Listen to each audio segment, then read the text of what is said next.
In a nutshell, your fortnightly guide to all that's happening in MINDEF and the SAF in under 5 minutes. Here's what happened from 2nd to 15th March. Malaysian Defence Minister Dato Seri Hishammuddin Tun Hussein called on Minister for Defence Dr. Ng Eng Hen when he was in Singapore for an introductory visit. Both ministers signed a letter of intent to enhance the close cooperation between both defence establishments in maritime security, military-to-military exchanges, and non-traditional security areas. The letter of intent also reaffirmed both countries' commitment to multilateral frameworks, such as the Five Power Defence Arrangements and ASEAN Defence Ministers Meeting, or ADMM and ADMM+. Dato Seri Hishammuddin's visit, which included a stopover at Headquarters 3rd Singapore Division, underscores the warm and long-standing defence relations between Singapore and Malaysia, as demonstrated in the recently concluded 12-day bilateral maritime exercise, Malapura. During the Committee of Supply debate, Dr. Ng updated Parliament on defence-related issues and MINDEF's long-term plans. Taking the approach of maximizing defence dollars through steady and prudent defence spending, the SDF will remain well poised to provide a strong defence for a secure and prosperous Singapore, said Dr. Ng. Citing the example of land use, he explained how the SDF has harnessed technology to maximize limited land space. One example mentioned was the multi-mission range complex, which combines 7 ranges into one building. To maintain the SDF's edge as a potent fighting force, technological upgrades are a must. These will include new littoral mission vessels replacing the Navy's patrol vessels and protected response vehicles replacing the Army's V-200 vehicles. The Air Force's Super Puma helicopters will also be replaced over the next 10 years.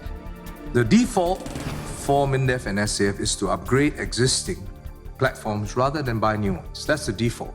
Unless only new equipment provides clearly superior and needed capabilities. The SDF will also have to reinvent itself to deal with the rise of hybrid warfare, which involves cyber threats and the growing use of disinformation, said Dr. Ng, citing the recent unrest in Ukraine and the radicalizing of ISIS as examples. Another point raised during the debate was the importance of strong defense relations with other countries. Dr. Ng added that military exercises and exchanges, as well as multilateral fora, help countries build understanding, reduce tensions, and avoid disastrous miscalculations that could result in conflict. Dr. Ng also touched on the importance of enhancing the NS system and the strengthening of training safety. Some initiatives which have been implemented include the heat stress monitors and soldier tracker systems, the launch of the emergency ambulance service, and the SDF Cardiac Fitness Center. ITE and Polytechnic graduates can also look forward to shorter enlistment wait time from April onwards. Second Minister for Defence Chan Chun Sing reminded members of Parliament that everyone has a part to play in supporting active servicemen and NS men. The various initiatives to strengthen recognition for NS men include the NS Home Award, which sees NS men receiving an additional Medisave grant of $6,000, and the introduction of the new 3-station IPPT regime, which empowers NS men to take greater ownership of their fitness.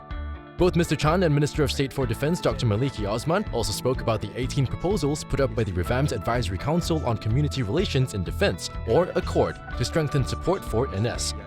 MINDEF has accepted all the proposals, which include sending early notice of ICT sessions directly to employers, getting universities to review their existing programs to ease NSF's transition back to school, greater collaboration with merchants to provide special promotions for servicemen, and reaching out to women to help them better understand national defence. Dr. Maliki also updated Parliament on the series of SCF 50 events this year under the theme, Our SCF Giving Strength to Our Nation.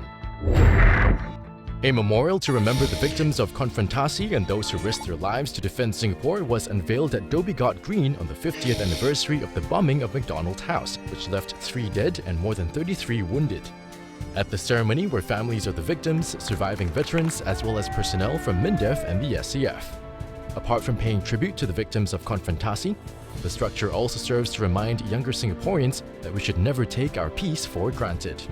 For more details on these stories, visit mindef.gov.sg. And here's what's buzzing on our social media channels.